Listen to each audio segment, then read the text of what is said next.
배신이라는 말, 배반이라는 말은 쓰기도 싫고 듣기도 싫은 말입니다.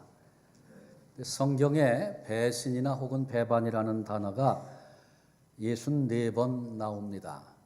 배신이라고 꼭 표현해서 64번 나온 거지 사실은 끊임없는 배신의 이야기, 배신하는 인간의 모습을 성경은 고발하고 있습니다. 히브리어로 카히시 이런 단어를 쓰고 있는데 실망시키다 그런 의미를 가지고 있고요. 헬라어로는 아포스트레포 돌아서다 저버리다 그런 의미를 가지고 있습니다. 그래서 신뢰를 저버리고 돌아서다 그런 의미를 배신 혹은 배반이라는 단어의 뜻으로 이해하면 되겠습니다. 오늘 우리들이 함께 읽은 본문은 사도행전 1장의 후반부죠. 우리 주님이 승천하시고 성령께서 강림하시기 전까지 열흘 사이에 그 어간에 되어진 일들입니다. 예수님의 당부를 따라서 다락방에 모인 사람들의 이야기가 12절 이하에 보면 쭉 소개되고 있습니다. 거기는 11 제자의 이름이 다 나와 있고요. 예수님을 사랑하던 여인들의 이름들, 그리고 예수님의 모친 마리아, 형제들의 이야기가 거기 나와 있습니다. 주님이 당부하신 마가의 다락방에 11 제자가 있다는 것은 어떠면 당연한 일일 것입니다. 그토록 주님을 사랑하며 따랐던 여인들이 거기 있었다는 것, 자연스러운 일입니다. 그런데 예수님의 형제들이 거기 함께 있었다. 의아한 마음이 듭니다. 왜 그렇습니까? 성경에 예수님의 공생애 가운데 주님이 활동하실 때 예수님의 형제들은 예수님을 믿지 않았다 그렇게 소개해 주고 있습니다. 때로는 예수님을 미쳤다 그렇게도 말했습니다. 집에서 효자 노릇 잘하고 형님 노릇 집안의 가장 노릇 잘하다가 어느 날 제자들을 뽑고 나가다니기 시작합니다. 그래서 미쳤다고 얘기하고 조롱도 했습니다.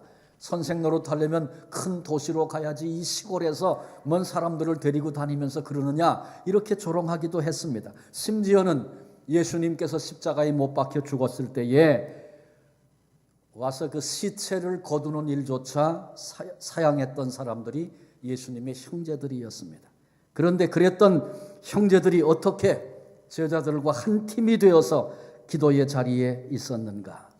이 변화는 예수님이 십자가에 죽으시고 그 다음에 부활하신 이후에 40일 동안 승천하기 전까지 이 땅에 머무셨습니다. 근데 그 기간에 일어난 사건이었습니다. 그 기간 동안에 예수님의 형제들이 예수님을 향하여 믿음을 갖게 된 것입니다. 고린도전서 15장에 보면 사도 바울이 부활하신 주님께서 만나주셨던 사람들을 소개해주고 있습니다. 이렇게 말합니다. 장사 지낸 바 되었다가 성경대로 사흘 만에 다시 살아나사 게바에게 보이시고, 게바는 베드로죠. 그 후에 12 제자에게와 그 후에 500여 형제에게 일시에 보이셨나니 그 중에 지금까지 태반이나 살아있고 어떤 이는 잠들었으며. 예수님께서 500여 형제에게 부활하신 주님이 당신을 나타내 보이셨어요. 그리고 고린도 전서가 기록될 당시에 한 절반쯤은 본 사람들이 죽었고 절반 정도는 살아남아서 지금도 그 얘기를 하고 있다는 겁니다. 그리고 그 후에 야고보에게 보이셨으며 그 후에 모든 사도에게와 맨 나중에 만삭되지 못하여 난 자와 같은 내게도 보이셨느니라. 부활하신 주님을 만났다는 얘기를 바울이 이렇게 소개를 하고 있습니다. 근데 그 후에 야고보에게 보이셨으며, 이 야고보는 누굽니까? 12 제자, 물론 부활하신 주님께서 12 제자에게 만나 주셨다 그렇게 말씀했으니까 그 안에 야고보라고 하는 사도는 거기 포함되어 있는 거죠. 그런데 따로 그 후에 야고보에게 보이셨으며, 이 야고보는 누구예요? 야고보는 예수님의 형제 야고보입니다. 동생들 중에 제일 맞습니다. 그 야고보가. 그리고 그 동생들 중에 유다라는 사람도 있죠. 그 야고보는 야고보서를 썼고 유다는 유다서를 씁니다. 근데 유다가 감히 예수의 형제 유다가 이렇게 말하지 못하고 야고보의 형제 유다가 이렇게 말하고 있어요. 그 유다서를 보면 그 소개하는, 자신을 소개하는 그 모습 속에도 은혜가 담겨 있습니다. 형제, 육신의 형제인 줄 알았는데 하나님의 아들로 이 땅에 오신 메시아 구세주이심을 깨닫고 과거에 미쳤다고 조롱도 하고 시체도 거두지 않았던 그런 형제들이 이제 돌아와 예수님을 향한 신앙의 고백을 갖게 된 것입니다. 부활하신 주님을 만나고 나서 믿지 않을 수 없었습니다. 그래서 그들이 이제 믿음의 사람이 된 것입니다. 우리가 믿는 예수 그리스도의 부활, 이것은 신조가 아닙니다. 역사적인 사실입니다. 성경에 하나님이 미리 예언해 주시고 예언의 성취로 부활의 사건이 있었습니다. 그리고 모든 죽음을 두려워하는 인생들에게 소망이 되시고 부활의 첫 열매가 되어 주신 것입니다.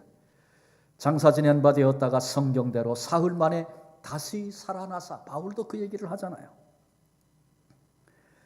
주님의 부활이 확실하다는 것은 비어있는 무덤이 말해주고 있습니다. 무덤이야 빌 수도 있지요. 그러나 그렇지 않습니다. 예수님 승천하시고 나서 제자들이 부활을 증거할 때 그것을 몹시 못마땅해 하고 예수님의 부활을 없애려고 그런 것은 사실이 아니라고 속으면 안 된다고 그렇게 말했던 사람들이 다 당시의 기득권자들이었습니다. 예수님을 십자가에 못 박아 죽였던 사람들, 그리고 나아가서 이스라엘을 지금 지배하고 다스리고 있는 로마 사람들이 그 일을 싫어하고 방해했습니다. 제자들은 생명을 걸고 나갔잖아요. 그 부활의 소식을 이제 막 시작된 기독교를 단번에 없애는 방법이 길이 여기 있습니다. 그건 뭡니까? 다 알고 있는 예수님이 묻혔던 무덤에 가서 예수님의 시체가 아직도 여기 있는데 무슨 소리냐? 한 방이면 끝납니다. 그런데 모든 힘을 가지고 있었던 기독권자들이 그 일을 하지 못했습니다. 왜? 예수님은 무덤에 머물러 계시지 않았고 부활하셨기 때문에 그렇습니다. 한 가지 더 증거를 얘기하자면 예수님의 부활을 목격한 사람들의 삶이 증명해 주고 있습니다. 제자들 비겁했던 사람들이었습니다.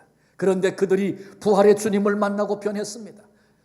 도마 같은 사람은 나는 예수님이 부활했다, 우리가 만났다, 다른 제자들이 그렇게 말하니까 절대로 믿을 수 없다. 예수님의 못 박힌 그 손, 창 맞은 옆구리, 내 손가락 넣어보고 만져보기 전에는 나는 믿지 못하겠다. 그렇게 말했던 사람이 제자 도마 아니었습니까? 주님이 그런 도마를 찾아오셔서 내 손을 내밀어 못자국, 창자국 만져보아라. 만져보고 믿지 못하는 자가 되지 말고 믿는 자가 되어라. 주님이 이렇게 말씀하실 때 이 말씀 앞에, 부활하신 주님의 말씀 앞에 도마가 거꾸러져서 나의 주 나의 하나님이라고 고백하지 않습니까?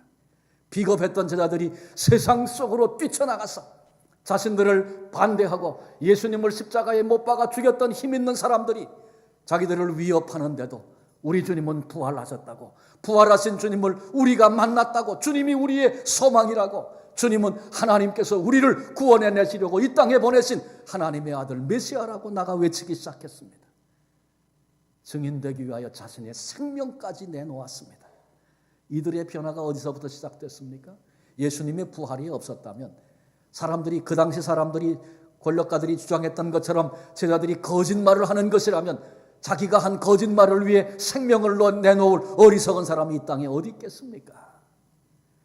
변화된 제자들의 삶이 주님의 부활을 증명하고 있습니다. 말씀드렸던 불신했던 동생들, 그들이 믿음으로 함께 기도의 자리에 섰고 함께 증인이 되었다는 것은 부활하신 주님을 만난 그들에게 일어났던 삶의 놀라운 변화였고 이것이 주님의 부활을 증명하고 있는 것입니다. 그러므로 오늘 우리의 믿음도 역사 한가운데 있었던 나를 위한 예수 그리스도의 십자가의 죽음, 그리고 모든 인류에게 소망이 되시려고 부활하셨다라고 하는 분명한 사실에 기초함을 믿는 복된 믿음의 성도들이 되시기를 바랍니다. 본문 14절에 보니까 마음을 같이하여 그렇게 말씀하셨어요. 사도행전에 보면 이제 우리가 계속 살필 텐데 6번 정도 그런 표현이 나옵니다. 그들이 기도했는데 주님의 명령을 한 마음으로 순종해서 기도하고 기다렸다는 것이죠. 그들 속에는 예수님을 부인하고 도망갔던 베드로도 거기 있었습니다. 도망갔다가 다시 돌아와서 십자가 곁을 유일하게 지켰던 요한도 거기 있었습니다. 대다수의 두려워서 숨어버렸던 제자들도 거기 있었습니다. 주님 생전에 불신했던 형제들도 거기 있었습니다. 그런데 그들은 서로 다른 사람을 비난하지 않았습니다. 우리는 예수 가족이니 우대해달라고 엉터리 같은 요구를 하지도 않았습니다. 나를 더 인정해달라고 누가 더 큰 자인가 따지지도 않았습니다. 모두가 다 한 마음으로 주님의 명령에 순종했고 모두가 다 한 마음으로 성령을 기다리며 사모하며 기도했던 것입니다. 그런데 본문 우리가 읽었던 말씀 가운데 그 기간 동안에 되어진 한 가지 일을 우리에게 본문이 소개해 주고 있어요. 이것은 베드로의 제안으로부터 시작된 일입니다. 그것은 바로 12제자 가운데 배신자 가롯 유다로 인해서 생긴 그 빈자리를 채우자는 것이었습니다.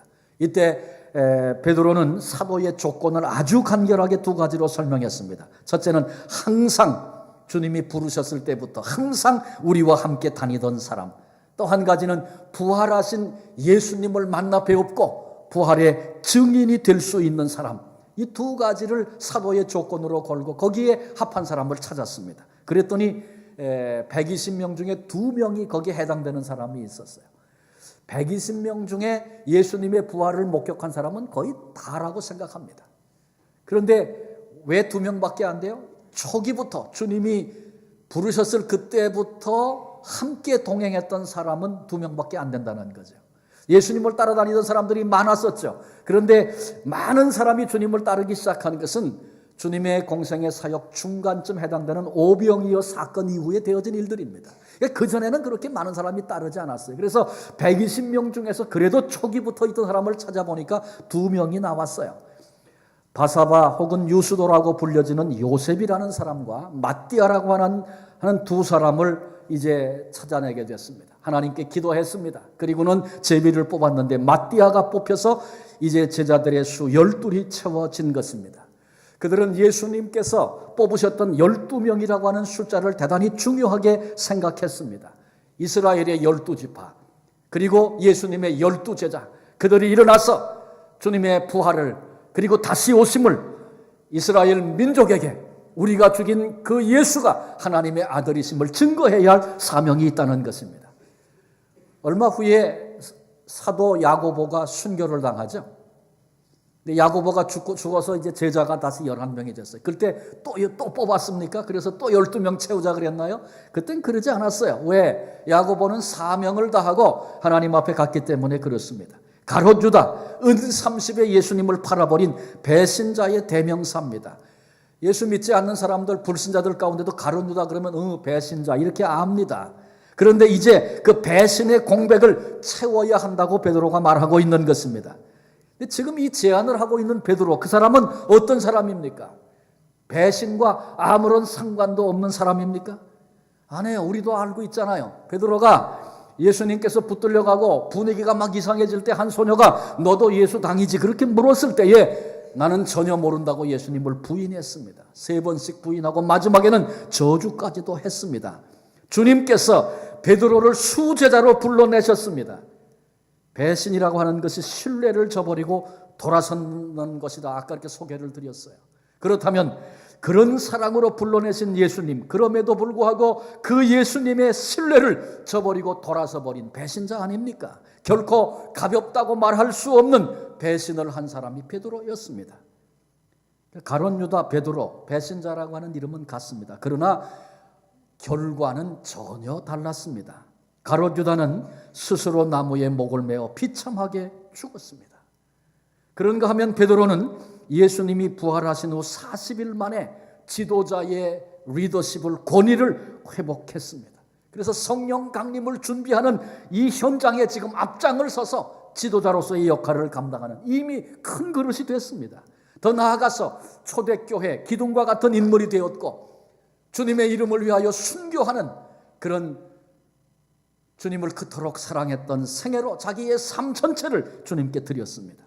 여러분, 어떻게 이런 엄청난 차이가 벌어졌습니까? 유다와 베드로의 차이는 과연 뭡니까? 배신자라고 하는 이름은 같은데 어떻게 결론은 이렇게 다른 것입니까? 두 가지를 얘기할 수 있어요. 한 가지는 유다는 예수를 믿지 않았고 베드로는 예수님을 믿었다는 것입니다. 유다가 예수님의 측근으로 12사도 중에 한 사람이었죠. 성경을 주입게 읽어보면 예수님께서 제자들을 내보내서 전도하게 하셨던 적이 몇 차례 나옵니다. 유다도 그때 갔습니다. 가서 말씀을 전하고 기도하고 그럴 때 능력도 나타나고 귀신도 쫓겨나는 그런 일들도 있었습니다. 그러나 그럼에도 불구하고 가롯 유다는 예수를 믿지 않는 사람이었습니다. 어떻게 그걸 알 수 있습니까?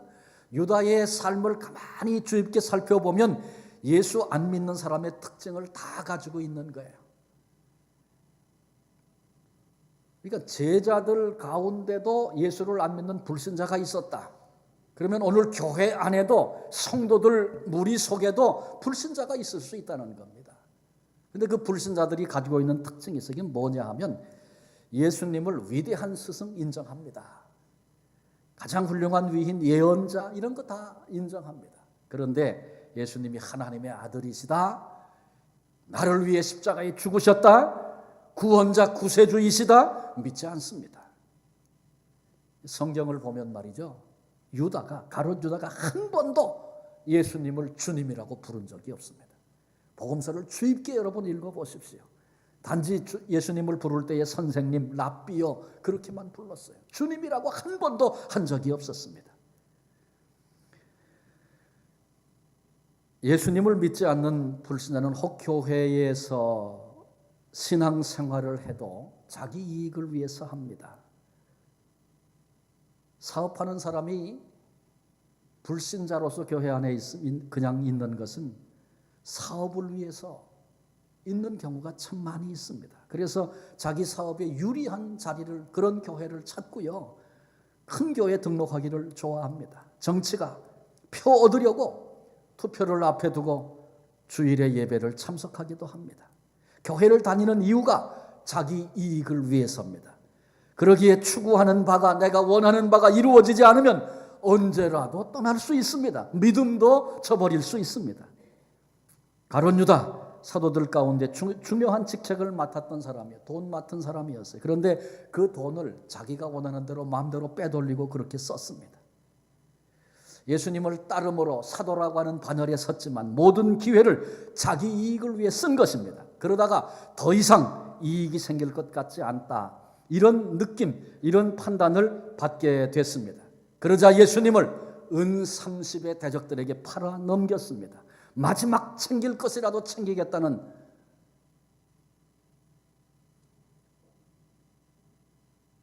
불신자, 안 믿는 자의 전형적인 모습입니다. 예수님을 위해서 희생하는 것, 교회 안에 비록 있을지라도 불신자는 그것을 아깝다고 여깁니다. 이게 불신자의 특징입니다. 교회에 나오고 예배 드리고 성경 공부하고 시간 낭비, 아깝다는 것입니다. 헌금을 드리고 봉사하고 물질 낭비, 아깝다는 것입니다. 교회는 나와도 주님을 위한 희생과 봉사, 섬김 최소한 극소화하고 최소화하는, 왜? 예수를 안 믿기 때문에 그런 것입니다. 아까운 것입니다. 낭비하는 것으로 아는 것이죠. 이번에 바이블 컨퍼런스가 있어서 미국에 잠깐 다녀왔습니다. 어떤 자매는 미국 저 먼데 살고 있는 자매인데 그 컨퍼런스에 와서 바이올린 연주하겠다고 19시간 버스를 타고 온 자매도 있어요. 지금 주간 중이니까 휴일도 아니니까 자기 일도 그만 멈추고 학생들은 아르바이트도 그만두고 학교 공부하는 것도 멈추고 거기서 2박 3일 동안 성경을 배우는 거예요. 한 200여 명 모였는데 아주 그냥 깜짝 놀라고 왔어요. 근데 불신자라고 하는 예수님을 믿지 않는 자의 눈으로 본다면 이런 낭비가 어디 있습니까? 낭비죠. 요한복음 12장에 보면 마리아라고 하는 여인이 옥합을 깨뜨렸습니다. 요즘 돈으로 따지면 몇만 불에 해당하는 아주 값비싼 향유를 예수님의 발에 부었습니다. 그리고 자기의 머리카락으로 닦았습니다. 당시 사람들은 사람이 죽으면 향유를 붓습니다. 그리고 우리말로 표현하면 염을 한다 그러죠. 그래서 다 준비해가지고 이제 무덤에 장사를 지냅니다. 예수님께서 이 여인의 모습을 보시면서 옥합을 깨뜨려 내 죽음을 준비했다고 주님은 기뻐하셨습니다. 예수님께서 이미 몇 차례 십자가에 대해서 예고하시고 말씀하셨습니다마는 다른 제자들은 그걸 다 귓등으로 흘려들었습니다. 그런데 온 마음으로 이 말씀을 받고 안타까움으로 준비했던 이 여인의 사랑을 주님은 기뻐하신 것입니다. 그런데 이때 펄펄 뛰었던 사람이 하나 있습니다. 바로 가룟 유다입니다.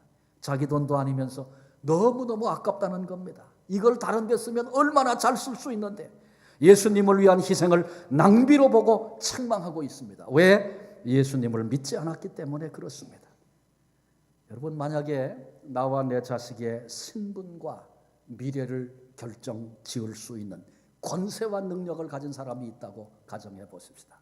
내가 가지고 있는 문제 다 해결해 주고 나의 모든 필요를 채워줄 수 있는 그런 사람이 있다고 가정해 보십시오. 아니, 이미 나와 내 자식을 위해서 갚을 수 없는 은혜를 베풀어 주신 사람이 있다고 한번 가정해 보십시다. 내가 그분을 섬길 수 있는 기회가 생겼어요. 그분을 위해서 뭔가 희생할 수 있는 기회가 생겼어요. 그러면 그게 아깝겠습니까? 그때 야, 너무 아깝다 그렇게 생각하겠어요? 얼마든지. 만약에 그분이 나 내일 새벽에 일찍 떠나서 나야가라 구경 좀 하고 싶은데 나 좀 태워줄 수 있겠어요? 이렇게 얘기한다면 뭐라 그러겠습니까? 아이고, 거기 갔다 오려면 시간이 얼마나 걸리는데. 나는 새벽형이 아니어서 새벽에 일어나는 건 좀 곤란합니다. 너무 피곤해서 안 됩니다. 여러분, 그러겠습니까? 그분이 뭔가 좋아하는 것을 찾아서 선물할 수 있는 그런 기회와 찬스를 얻었어요. 그러면 아까운 마음 때문에 할까 말까 망설이겠어요? 그럴 리가 없습니다. 주님은 살아계신 하나님의 아들이십니다. 나를 구원하시기 위해 십자가에 죽으셨습니다. 이것이 우리의 진정한 고백이라면 주님을 위해서, 주님 나라를 위해서 희생하는 것, 헌신하는 것 아깝지 않아야 그게 정상 아니겠습니까? 유다는 예수님을 믿지 않았습니다. 사도였어도, 능력이 나오고 전도를 했어도 본래부터 믿지 않던 사람이었습니다. 은 30에 예수님을 팔아먹음으로, 배신함으로 이 사실이 드러난 것뿐입니다. 노출되고 확인된 것뿐입니다. 본래 믿지 않던 사람이었습니다. 그런가 하면 베드로는 동일하게 예수님을 배신했습니다마는 예수님을 믿은 사람이었습니다. 우린 마태복음 16장 16절의 유명한 베드로의 신앙 고백을 기억하시죠? 주는 그리스도시요 살아계신 하나님의 아들이십니다. 베드로의 신앙 고백이었습니다. 예수님이 체포되기 전에 십자가에 주님이 달리실 것 예고하시고 제자들이 다 흩어질 것이다 주님이 예고하셨을 때에 다 버려도 나는 주님을 결코 버리지 않겠습니다. 죽는 자리라도 따라가겠습니다. 이렇게 고백했던 사람이 베드로입니다. 물론 베드로가 그 고백대로 행하지 못했죠. 그러나 베드로는 예수님을 사랑하고 예수님을 쫓기를 정녕 원했던 사람입니다. 믿음이 약해서 두려움 때문에 순간적으로 부인하고 배반한 거죠. 그때 저는 내가 죽는 자리까지 같이 가겠습니다. 절대로 도망 안 갑니다. 이랬던 베드로의 얘기가 예수님 속여 먹으려고 했던 얘기 아닙니다. 본심이었어요. 그러고 싶었어요. 그런데 연약하여 그가 배신하고 부인하는 자리에 빠지게 된 거죠. 그러나 베드로 예수님을 믿었던 사람입니다. 그러니 베드로의 배신 순간적인 실수였습니다. 그랬기 때문에 유다는 회복할 수 없었지만 베드로는 회복할 수 있었습니다. 또 다른 차이가 있습니다. 베드로와 유다의 또 다른 차이는 배신한 이후에 그 뒤처리를 하는 문제가 달랐습니다. 유다는 배신한 다음에 예수님을 피했습니다. 베드로는 배신한 후에 예수님을 찾았습니다. 유다가 예수님을 팔아먹고 나서 곧 후회가 밀려왔습니다. 크게 뉘우쳤습니다. 그래서 대제사장에게 가서 돈을 돌려주려고 했습니다. 그럴 때 대제사장이 그건 우리와 상관이 없다. 내가 당하라. 그렇게 말함으로 유다가 절망에 빠져서 그 돈을 성소에 던져놓고 스스로 한 나무를 찾아가 나무에 목을 맸습니다. 만일 이때 유다가 목맬 나무를 찾지 않고 주님 달리신 나무 십자가를 찾았다면, 십자가에 주님을 찾아가 주님께 용서를 구했다면 어땠을까요? 가정하는 것은 좀 웃기는 얘기긴 합니다. 그렇지만 그렇게 질문하면 저는 만일 유다가 예수님을 찾아가 주님 내가 잘못했어요 용서해 주세요 그렇게 고백했다면 주님께서 반드시 유다를 용서해 주셨다. 그렇게 저는 단정적으로 말씀드리고 싶어요. 왜? 여러분 기억하시죠? 예수님을 십자가에 못 박고 주변에서 조롱하는 무리들을 바라다 보시면서 아버지여, 저들이 지금 무슨 일을 하는지 몰라서 이런 일을 하고 있습니다. 알기만 알았다면 이렇게 하겠습니까? 몰라서 저 무지해서 이렇게 악을 행하는 이들 하나님 용서해 주세요. 그들의 용서를 위해 주님이 기도하셨잖아요. 당신을 잡아 십자가에 못 박아 조롱하고 지금 괴롭히는 그 무리들을 용서해 달라고 기도하셨던 주님께서 유다가 용서해 주세요 그랬을 때 다른 사람은 다 돼도 너는 절대로 안 된다, 주님이 그러셨겠습니까? 그럴 리가 있습니까? 만일 유다가 예수님을 피하지 않고 주님께 찾아와 용서를 구했다면 주님께서 용서해 주셨을 뿐만 아니라 베드로처럼 큰 그릇으로 사용하시지 않았겠습니까? 그런데 유다는 예수님을 찾지 않고 피하여 도망갔습니다. 가롯 유다, 예수님께 부르심을 입어 사도가 됐고 특권과 기회를 얻었던 사람입니다. 이 땅에 태어났던 모든 인류 가운데 예수님의 12 제자의 택함을 받았던 그런 사람이었습니다. 그러나 그럼에도 불구하고 예수님을 믿지 아니함으로 주님을 배반했고 배반한 후에 예수님을 찾지 않았습니다. 그러므로 영원한 배신자가 되었고 사도의 특권을 마띠아에게 내주고 말았다는 이야기가 본문의 결론 아닙니까? 그런가 하면 베드로는 배신한 후에 예수님을 찾았습니다. 부활절 새벽에 여인들이 예수님의 무덤에 갔다가 무덤이 비었다는 사실과 그리고 만나 주셨던 부활의 주님을 경험하고 나서 달려왔습니다. 그리고 그 소식을 전했을 때 제일 먼저 무덤으로 달려가 그곳에 도착했던 사람이 베드로였습니다. 갈릴리 해변 부활하신 주님이 찾아오셨습니다. 옆에 있던 한 제자가 주님이시다 외칠 때에 베드로가 제일 먼저 물에 뛰어내려서 헤엄을 쳐 해변가에 서 계신 예수님께로 달려갔던 그 사람이 바로 베드로였습니다. 베드로, 그는 배반자였습니다. 그러나 예수님을 믿었기 때문에 배신 이후에 예수님을 찾았기 때문에 베드로는 회복되었습니다.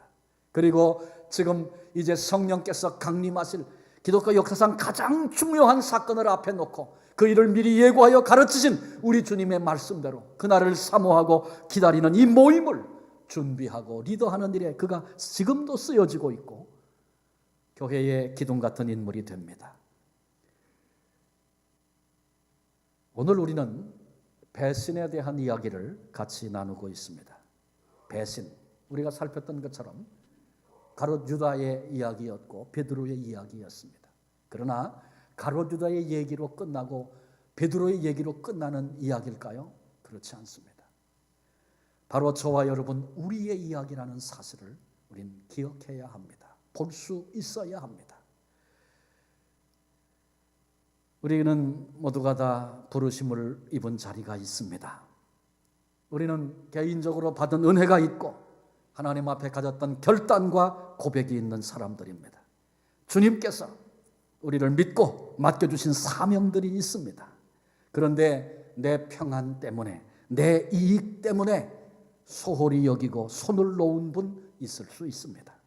받은 사랑 깨닫고 신앙생활을 뜨겁게 열심히 하던 때들, 그런 순간들이 있었습니다. 주변 사람들에 의하면 세상에서 낙오할까 두려워서 예수님에게서 멀리 떨어진 사람 있을 수 있습니다. 그래서는 안 되지, 이렇게 살면 안 돼, 알면서 오늘 하나님의 뜻을 외면하는 사람이 우리 가운데 있을 수 있습니다. 이 순간에도 예수님을 배신하고 주님의 신뢰를 저버리고 돌아선 사람 있을 수 있습니다. 그렇다면 스스로에게 질문해 봐야 합니다. 예수님의 신뢰를 저버린 것이, 돌아선 것이, 배신한 것이 아예 믿음이 없기 때문인가? 아니면 믿음이 약해서 안 믿는 것이 아니라 내 안에 생겨진 두려움 때문인가? 각각 스스로에게 질문해 봐야 합니다. 돌아와야 합니다. 돌아와야 합니다. 가롯 유다처럼 외면하지 말고 피하지 말고 도망가지 말고 베드로처럼 예수님께로 돌아오므로 더 큰 배신의 자리에 빠지지 말아야 합니다.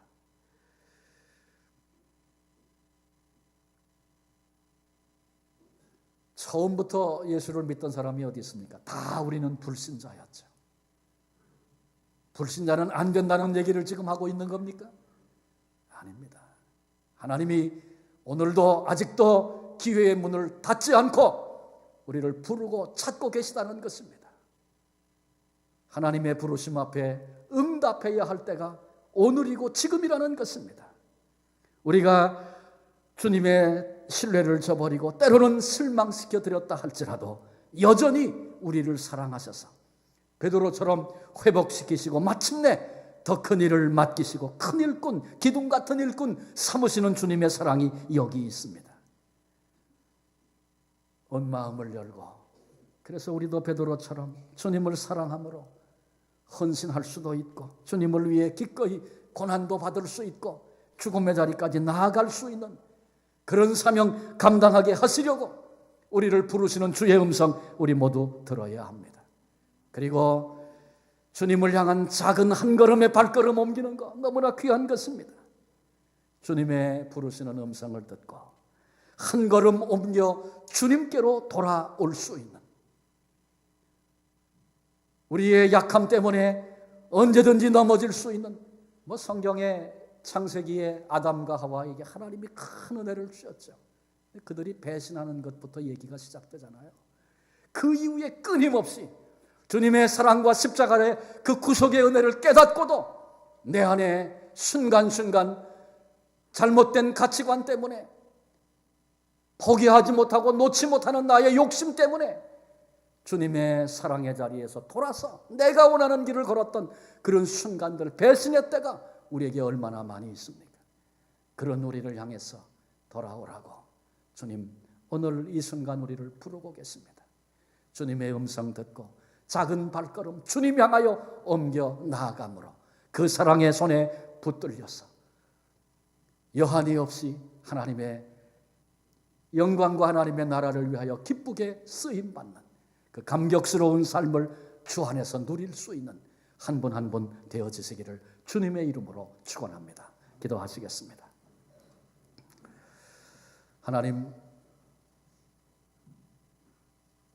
하나님의 특별한 사랑을 받고 기회를 얻었음에도 배신자가 되고 예수를 믿지 않았기에 배신 후에도 잘못된 선택을 함으로 이 땅에 태어나지 아니한 만도 못했던 가롯 유다의 모습을 살폈습니다. 똑같이 배신했지만 예수님을 믿었기 때문에 배신한 이후에 기회를 주실 때마다 주님을 향하여 달려갔기에 회복시켜 위대한 일꾼으로 쓰셨던 베드로의 이야기도 나눴습니다. 주님, 생각해 보니 그 배신의 모습이 여전히 우리에게도 내 속에도 있다는 사실을 깨닫습니다. 주님, 저희들을 불쌍히 여겨 주시옵고 성령님 우리의 눈을 여사 지금 나의 형편과 나의 처지와 내 영적인 현주소를 보게 하여 주옵소서. 주님은 나를 신뢰해 주시고 사랑을 쏟아부어 주시고 기대하시며 기회를 주셨는데 나는 지금 어디쯤 와 있습니까? 돌아오라는 주님의 음성 우리로 듣게 해 주시고 작은 발걸음일지라도 주님을 향한 발걸음 오 주여 여기서 결단하고 옮기게 해 주옵소서. 외면치 않으시고 우리를 붙드시고 회복시켜 주시고 승리의 길을 걷게 하시는 주의 사랑이 위로부터 물밀듯이 이 시간 우리 가슴에 임하게 하시옵고 한 사람 한 사람 응답자로 주님 앞에 일어서게 해 주옵소서. 우리 앞에 남은 기회가 얼마인지 아무도 모릅니다. 하나님은 복된 기회를 주셨는데 헛되이 소멸하는 저희들 되지 않게 하시고 남은 기회 주님 앞에 보배처럼 귀한 그릇들로 하나님의 영광을 위하여 살아드리는 믿음의 사람들 다 되게 하여 주옵소서. 우리를 이 은총의 복된 자리로 부르시는 예수 그리스도의 이름으로 기도합니다. 아멘.